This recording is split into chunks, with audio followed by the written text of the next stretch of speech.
كانوا قليلا من الليل ما يهجعون وبالأسحار هم يستغفرون. بسم الله الرحمن الرحيم. السلام عليكم ورحمة الله وبركاته.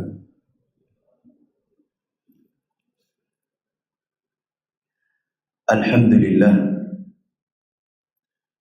والصلاة والسلام على رسول الله وعلى آله وأصحابه ومن تبع هداه. أشهد أن لا إله إلا الله وحده لا شريك له وأشهد أن محمدا عبده ورسوله صلى الله عليه وعلى آله وصحبه وسلم تسليما كثيرا. أما بعد،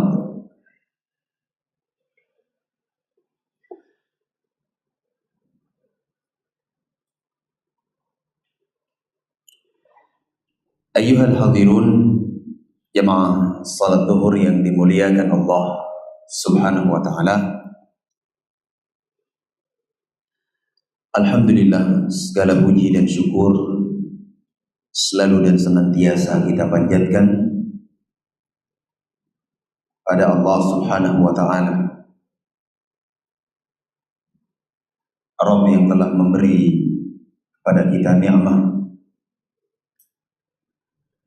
Dialah Allah Subhanahu wa taala yang kembali mempertemukan kita di majelis yang mulia ini. Tentunya Allah Subhanahu wa taala pertemukan kita di dalam salah satu dari majelis min majalisil ilmi.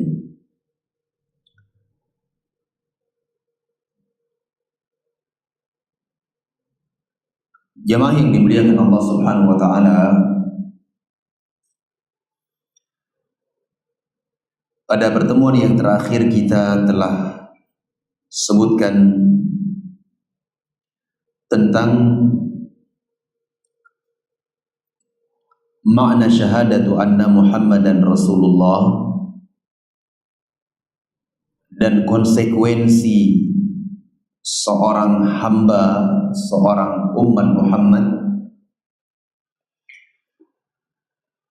terhadap apa yang ia akui bahwa Muhammad sallallahu alaihi wasallam adalah utusan Allah.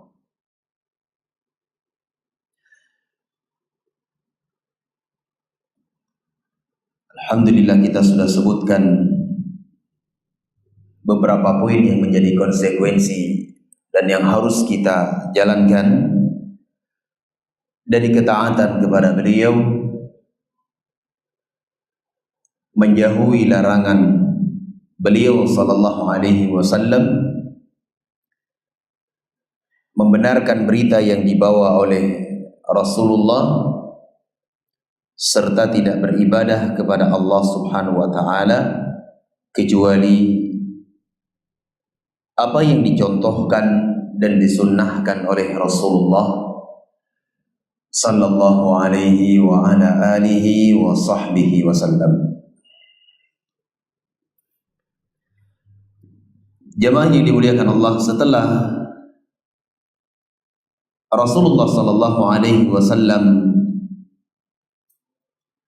menjelaskan kepada Jibril bahwasanya Islam itu adalah engkau bersaksi bahwa tidak ada sesembahan yang berhak engkau ibadahi kecuali Allah, dan Muhammad adalah Nabi serta utusan Allah.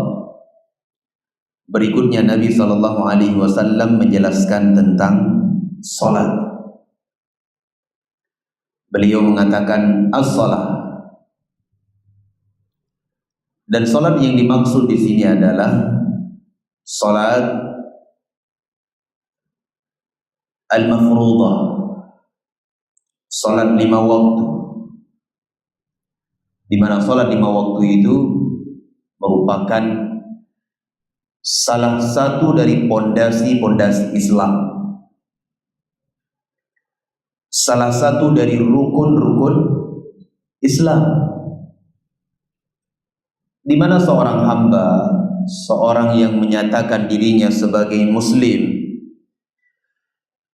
kewajiban yang kedua yang harus ia jalankan setelah 2 kalimat syahadah ataupun asyhadatain adalah menunaikan salat.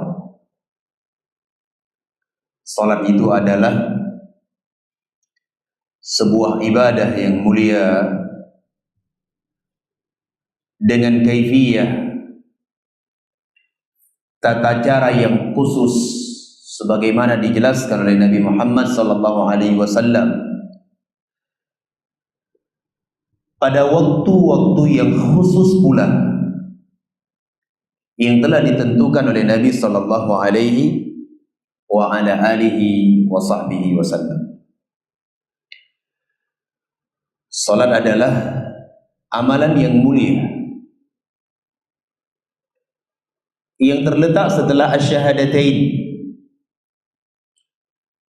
di mana salat tersebut merupakan amalan yang khusus dengan tata cara yang khusus dan waktu-waktu yang khusus yang telah ditetapkan oleh Nabi kita Muhammad sallallahu alaihi wa ala alihi wa sahbihi wasallam. Makanya Nabi sallallahu alaihi wasallam mengatakan, "Sallu kama ra'aitumuni usalli." Salatlah kalian seperti kalian melihat aku salat. Memang kita tidak pernah melihat Rasulullah salat secara langsung. Namun di sana ada hadis-hadis beliau. Ada warisan beliau sallallahu alaihi wasallam yang sampai hari ini masih dijaga oleh Allah Azza wa Jalla. Masih dijaga oleh Allah Subhanahu wa taala, karena amalan salat tersebut adalah bagian dari rukun-rukun Islam yang senantiasa dijaga oleh Allah Subhanahu wa taala untuk kemudian dikerjakan oleh kaum muslimin. Jemaah yang dimuliakan Allah, membahas tentang permasalahan salat ini tentunya membutuhkan waktu yang panjang, dan insyaallah lebih tepatnya nanti dibahas di dalam pembahasan ahkamus shalah, tentang hukum-hukum seputar salat. Namun di sini kita mengetahui secara global saja bahwa salat itu bagian dari rukun iman dan tidak dibolehkan seseorang menyia-nyiakan salat, apalagi dia meninggalkan salat secara keseluruhan. Ia sia-siakan salat saja tidak boleh, apalagi dia tinggalkan salat secara keseluruhan. Yang dimaksud dengan menyia-nyiakan salat adalah seseorang mengakhirkan salat itu dari waktu yang ditentukan oleh Allah dan Rasulnya. Salat zuhur diakhirkan, salat asar tidak dilakukan kecuali sudah dekat dengan waktu maghrib dan sebagainya. Allah Azza wa Jalla berfirman di dalam Al-Quranul Karim, فَخَلَفَ مِنْ بَعْدِهِمْ خَلْفٌ أَضَاعُوا الصَّلَاةَ وَاتَّبَعُوا الشَّهَوَاتِ فَسَوْفَ يَلْقَوْنَ غَيًّا. Allah mengatakan akan datang nanti sebuah kaum, sebuah generasi setelah para nabi dan rasul, setelah orang-orang yang baik, di mana mereka menyia-nyiakan solat mereka. Apa kata Allah? Fasawfa yalqawna ghayya, maka kelak mereka akan masuk ke dalam ghayya. Ghayya ini kata para ulama ahli tafsir adalah sebuah tempat di dalam neraka jahanam, ataupun tempat yang paling dasar dari neraka jahanam, diperuntukkan oleh Allah Azza wa Jalla. Allah siapkan untuk orang-orang yang menyia-nyiakan salat. Ya. Abdullah bin Mas'ud radhiyallahu anhu dan juga Abdullah bin Abbas radhiyallahu anhuma, beliau menjelaskan, laisa al-ma'na adha'u shalah tarakuha bil kulliyah. Bukanlah yang dimaksud dengan menyia-nyiakan salat itu meninggalkan salat secara keseluruhan. Bukan itu maknanya. Walakin akharuha an awqatiha. Namun yang dimaksud dengan menyia-nyiakan salat adalah mengakhirkan salat dari waktu yang telah ditentukan. Ya. Inna salata kanat 'alal mu'minin kitaban mawquta. Sesuatu yang sudah Allah tetapkan waktunya. Nah, ketika seorang hamba dipanggil oleh Allah Azza wa Jalla melalui lisan al-muadzin, hayya 'alas shalah, hayya 'alal falah, dia masih santai, dia tidak tinggalkan pekerjaannya, seakan-akan panggilan untuk pekerjaannya itu lebih mulia dibandingkan panggilan Allah Azza wa Jalla. Ini namanya menyia-nyiakan salat. Hukumannya apa?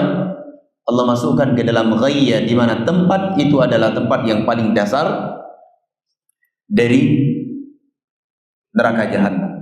Wal'iyadu billah. Bayangkan, ini dosa menyia-nyiakan salat, apalagi meninggalkan salat secara keseluruhan. Lebih besar lagi dosanya. Bahkan para ulama mengatakan sampai pada tingkatan kufur, kekufuran, keluar dari agama Islam. Wa qala Nabi sallallahu alaihi wasallam, lalu Rasulullah mengatakan, wa tu'tiyaz zakah. Yang ketiga dari rukun Islam adalah engkau menunaikan atau mengeluarkan zakat. Tu'tiya bi makna tu'ti, itu memberikan, mengeluarkan. Waz zakah, dan yang dimaksud dengan zakat di sini adalah al-malul wajib fil amwal az-zakawiyah. Harta yang wajib dikeluarkan dari harta-harta yang kena zakatnya. Ketika telah sampai nisab dan datang haulnya, maka harus dikeluarkan hartanya tersebut sekian persen, 2,5%. Ini kalau zakat harta dikeluarkan dalam bentuk zakah dan tidak boleh ditahan. Kalau seseorang menahan zakat, maka ini ancaman sangat berat dan sangat besar di dalam agama Islam yang mulia ini. Sangat besar ancamannya jemaah yang dimuliakan Allah. Karena zakat itu adalah wajib. Dahulu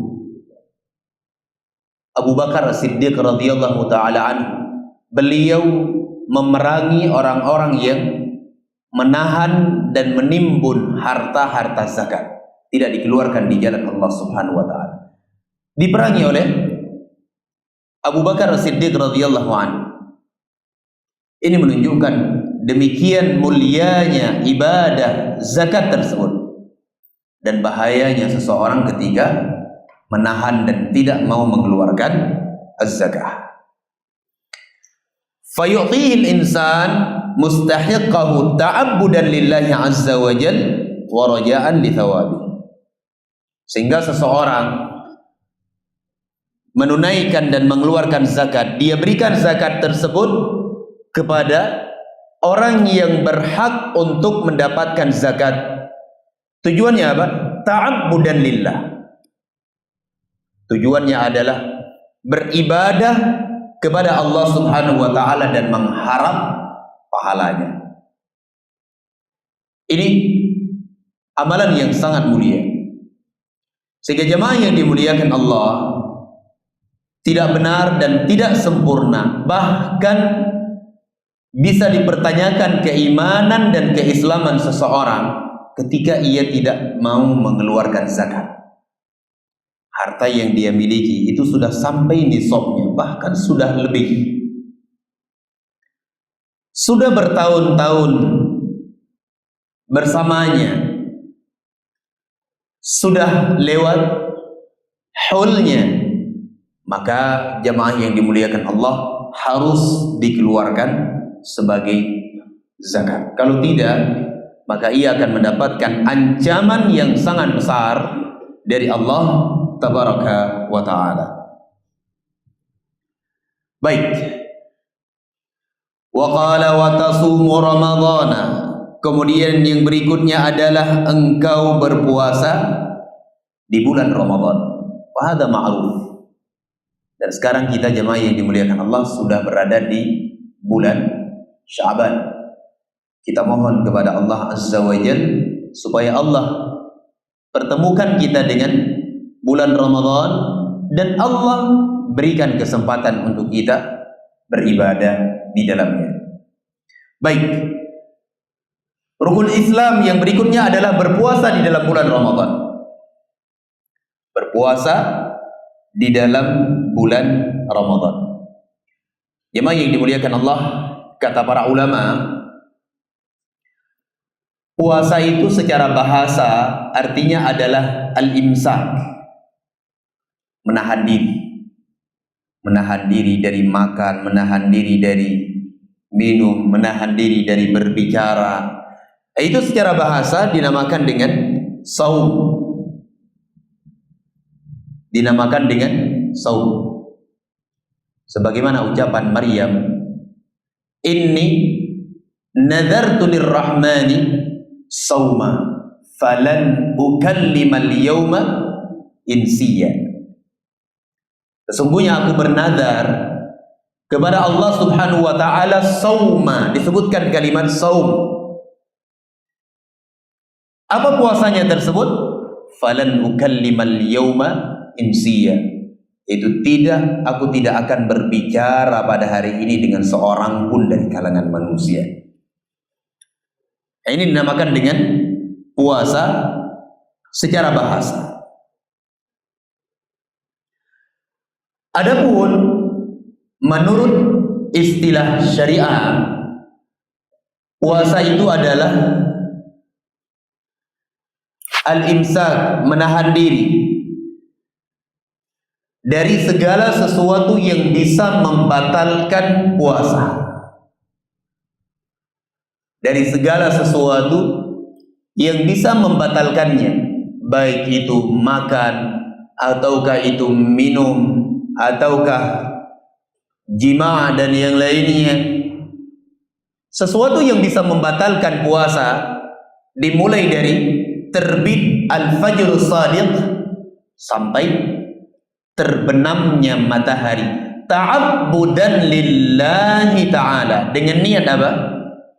Dengan niat beribadah kepada Allah Subhanahu wa Ta'ala. Ini merupakan kait yang sangat penting jamaah yang dimuliakan Allah.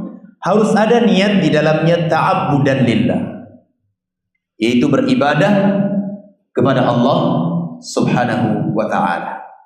Tidak cukup seseorang menahan diri dari segala sesuatu yang bisa membatalkan puasa. Dia tahan makannya, dia tahan minumnya, ataupun yang lainnya yang semakna dengan itu, namun tidak ada niat darinya untuk bertakarrub, mendekatkan diri dan beribadah kepada Allah Azza wa Jalla.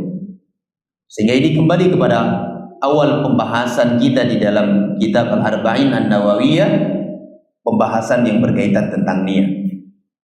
Jadi saya ulangi, puasa secara istilah syariat adalah menahan diri dari segala sesuatu yang bisa membatalkannya, baik itu makan, minum, atau yang lainnya, dalam rangka apa? Mendekatkan diri dan beribadah kepada Allah Subhanahu wa Ta'ala. Baik, ini ibadah puasa, dan puasa itu diwajibkan oleh Allah Subhanahu wa Ta'ala atas setiap muslim baligh dan berakal. Puasa itu diwajibkan oleh Allah Azza wa Jalla atas setiap muslim yang baligh, kemudian berakal. Kalau kita katakan berakal, keluar dari kalimat berakal ini siapa? Orang gila. Orang gila itu tidak ada kewajiban untuk berpuasa, dan juga tidak ada kewajiban bagi mereka menunaikan amalan-amalan yang lainnya. Hanya saja diwajibkan oleh Allah Azza wa Jalla kepada seorang muslim baligh berakal. Demikian. Wa qala an-nabiy sallallahu alaihi wasallam, lalu Rasulullah mengatakan, wa tahujjal bait in istata'ta ilaihi sabila. Rukun yang kelima dari rukun Islam adalah engkau berhaji ke Baitullah. Berhaji ke Baitullah, menunaikan ibadah haji. Menunaikan ibadah haji ke Baitullah. Dan ibadah haji tersebut adalah, jamaah yang dimuliakan Allah, adalah sebuah ibadah yang dilakukan oleh setiap muslim yang mampu dengan menjalankan manasiknya pada waktu yang khusus yang telah ditentukan oleh Allah Azza wa Jalla, yaitu mulai pada tanggal 8 Dzulhijjah sampai selesai, dalam rangka untuk mendekatkan diri kepada Allah Subhanahu wa ta'ala. Nabi sallallahu alaihi wasallam, beliau bersabda di dalam sebuah hadis yang sahih, kata beliau sallallahu alaihi wasallam, khudhu anni manasikakum, ambillah oleh kalian manasik haji dari manasik haji. Ini menunjukkan bahwasanya kalau kita ingin berhaji, lakukan ibadah haji tersebut sebagaimana tuntunan Rasulullah sallallahu alaihi wa ala alihi wasallam. Baik jemaah yang dimuliakan Allah, dari ucapan Nabi sallallahu alaihi wasallam ini kita bisa mengambil faidah bahwa syarat diwajibkan ibadah haji bagi seorang hamba adalah ketika memiliki kemampuan. Kemampuan yang dimaksud adalah dari sisi hartanya, atau kemampuan dari sisi kekuatan fisiknya. Jangan orang yang sudah tua sekali, jangankan ingin beribadah haji, terkadang dari rumah, dari kamar rumahnya ingin ke belakang, ke dapur, tidak mampu lagi, sudah berat. Terkadang harus dipapah ataupun dibawa oleh anak-anaknya. Kondisi yang seperti ini, jemaah yang dimuliakan Allah, tidak terpenuhi padanya syarat kemampuan. Kemudian orang yang berhaji itu harus ada kemampuan dari sisi harta, bukan cuma sekedar harta yang dengannya dia berangkat haji, namun ada harta yang dia tinggal untuk keluarganya. Ada harta yang ia sisakan untuk kehidupan keluarganya di kampung halamannya. Jangan dia berangkat haji kemudian keluarganya terlantar sampai tidak makan, tidak minum. Ini juga belum sampai padanya kemampuan, ataupun belum termasuk ke dalam kategori mampu di dalam beribadah haji. Dan juga para ulama menyebutkan kemampuan ini mencakup apa? Seorang wanita harus ada mahram di dalam menunaikan ibadah haji. Ya, kalau tidak ada mahram, bagaimana caranya? Berarti belum mampu. Sabar. Sabar dengan apa yang Allah Subhanahu wa ta'ala tentukan tersebut. Oh, zaman sekarang ini bisa membuat surat mahram. Tidak ada yang namanya surat mahram itu. Mahram itu disebutkan oleh para ulama, bahkan datang dalil yang sangat banyak dari Nabi SAW. Mahram itu bisa dengan pernikahan. Mahram itu bisa dengan jalur al-wiladah, kelahiran. Ya, sebagai anak kandung, saudara kandung. Dan mahram itu bisa dengan ar-radha'ah, sepersusuan. Saudara sepersusuan. Dan terlebih dari itu, jamaah yang dimuliakan Allah, nggak ada yang hari ini kita dengar orang yang tidak punya mahram untuk safar haji dan umrah, dia buat surat mahram. Ada orang lain yang siap menjadi mahramnya. Ini tidak boleh. Ini namanya main-main dengan syariat Allah Subhanahu wa taala. Dan hendaknya kita tidak boleh membawa seorang pun wanita yang tidak ada mahram, baik haji maupun umrah, tidak boleh. Hukumnya adalah haram. Tidak boleh. Kita misalnya memiliki kendaraan seperti travel untuk memberangkatkan jamaah haji dan umrah. Kalau ada wanita yang tidak memiliki mahram, maka tidak boleh. Karena kalau kita bawa, yang bertanggung jawab dan mendapatkan dosa adalah kita. Sehingga jemaah yang dimuliakan Allah, ini syarat yang ditetapkan di dalam syariat kita yang mulia ini. Baik jemaah yang dimuliakan Allah, ini berkaitan dengan ibadah haji. Nah sekarang bagaimana dengan umrah? Bagaimana dengan umrah? Di sana datang hadis dari Nabi SAW, dikeluarkan oleh Al-Imam Al-Baihaqi rahimahullahu ta'ala. Para ulama mengatakan dengan kesimpulan dari hadis ini bahwa umrah itu bagian dari haji. Sebagaimana hadis Rasulullah, al-umrah hajjun asghar. Umrah itu adalah haji kecil, haji yang ringan. Namun yang sahih adalah umrah itu bukan haji. Yang sahih, umrah itu bukan haji. Haji adalah ibadah tersendiri, umrah adalah ibadah tersendiri. Walaupun antara keduanya tersebut memiliki kesamaan di dalam praktek yang dilakukan di lapangan. Rukun-rukunnya sama. Rukun yang ada pada umrah itu ada pada haji. Ya, dan tidak semua rukun yang ada pada haji itu ada pada umrah. Namun kata Syekh Muhammad bin Shalih Al-Utsaimin rahimahullah ta'ala, laisat min arkanil Islam. Bukanlah umrah tersebut tergolong dari rukun-rukun Islam. Lakinnaha wajibatun ya'thamul insan bitarkiha idza tammat syurutul wujub.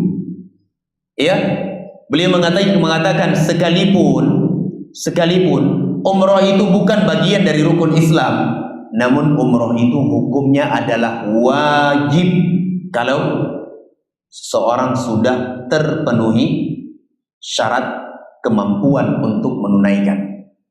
Kalau dia sudah mampu, namun dia tidak melakukannya, tidak menjalaninya, maka ini berdosa. Ya, berdosa orang tersebut. Cukup satu kali saja dia melakukan umratul Islam, yang dinamakan dengan umrah al-Islam. Faqala, lalu pemuda tersebut mengatakan, yaitu Jibril, setelah Rasulullah sallallahu alaihi wasallam mengabarkan 5 rukun Islam kepadanya, orang itu tiba-tiba mengatakan, shadaqta, engkau telah benar wahai Muhammad. Maksudnya adalah akhbarta bil haq, engkau wahai Nabi Muhammad telah mengabarkan sebuah berita yang benar. Faqala Umar bin Al-Khattab, lalu Umar bin Al-Khattab mengatakan, fa'ajibna lahu yas'aluhu wa yusaddiquhu. Beliau mengatakan, maka kami terheran melihat orang tersebut.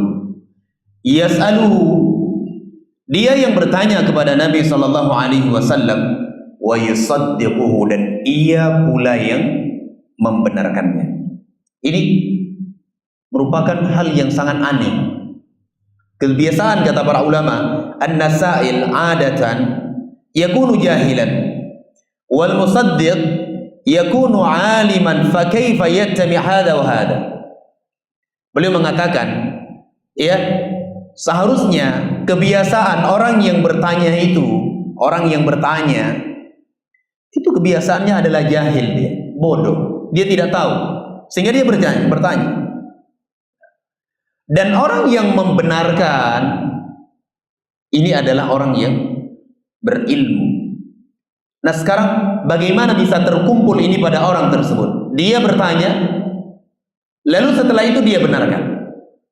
Dia tanya, wahai Rasulullah, apa itu Islam? Rasulullah mengatakan rukun Islam yang 5 tersebut. Setelah dijelaskan oleh Nabi SAW, tiba-tiba orang itu mengatakan, engkau benar wahai Muhammad. Ini sisi yang membuat para sahabat, terkhusus Umar bin Khattab radhiyallahu taala anhu, terheran-heran dengan keadaan pemuda tersebut, yang tidak lain adalah Jibril. Yang tidak lain pemuda tersebut adalah Jibril. Wallahu taala a'lam bissawab. Mungkin sampai di sini kajian kita pada pertemuan kali ini. Masih tersisa waktu 5-10 menit, mungkin ada yang menanyakan terkait pembahasan kita. Tafadhol, saya persilakan. Ya, silakan Pak. Waalaikumsalam warahmatullahi wabarakatuh. Iya.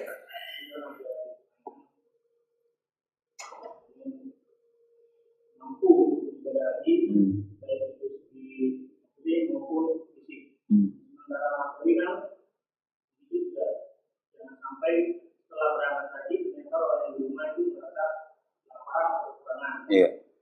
Tapi menurut kita dengan pendapat sekarang ini kan ada orang yang tidak mampu bisa ada dengan istilah dana tambahan haji. Sementara dana tambahan haji itu kan ada di program pemerintah. Sementara dia secara fisik ini belum mampu untuk melaksanakan ibadah haji dengan kemampuan dia yang ada. Tapi karena adanya tangan pemerintah, mereka bisa berangkat haji dan setelah haji mereka harus dicicil. Setelah berangkat haji, setelah pulang mereka harus dicicil.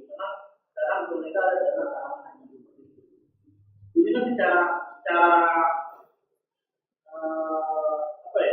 mereka belum mampu lah untuk melaksanakan ibadah haji dengan materi yang ada. Iya. Tapi dengan adanya program itu gimana? Terima kasih. Assalamualaikum warahmatullahi wabarakatuh. Baik. Jemaah yang dimuliakan Allah, pembahasan seperti ini sudah sering ditanyakan kepada para ulama, baik terkait tentang ibadah haji ataupun dengan hal-hal yang lainnya. Yang jelas, apa yang disebutkan tadi, yang pertama yang harus kita pahami, ini membuka peluang ataupun membuka pintu utang piutang. Kan seperti itu, dalam keadaan seseorang tidak memiliki kemampuan, kemudian dia memaksa diri sehingga membuka pintu hutang.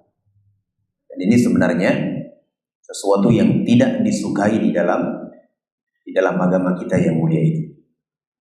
Nah, sering ditanyakan hal yang seperti ini berkaitan dengan kurban. Bolehkah seseorang meminjam uang untuk berkurban kemudian dia cicil setelah itu?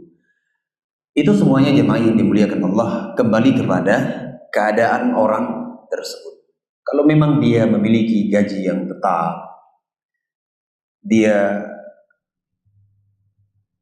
berkeyakinan bahwa mampu sekali untuk menyicilnya setiap bulan dan itu tidak memberatkan dia, maka ini boleh-boleh saja dengan anggapan adanya kekhawatiran ia kalau tidak menyetor ataupun tidak langsung berangkat, khawatir umurnya semakin lama semakin tua dan berat dan tidak ada kesempatan lagi baginya untuk haji.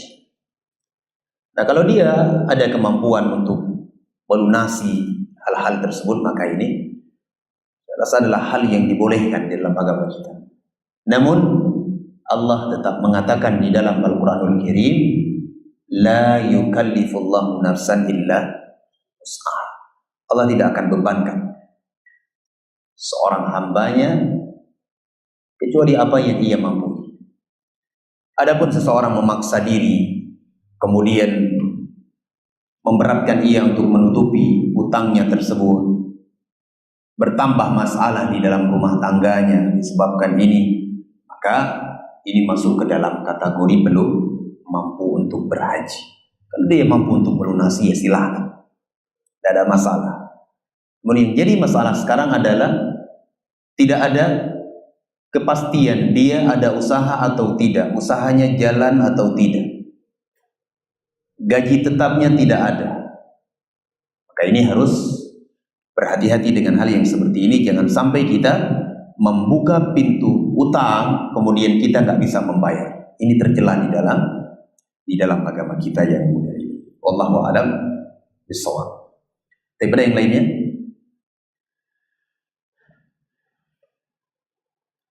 baik, kalau tidak ada, insyaallah kita akhiri kajian kita di siang hari ini.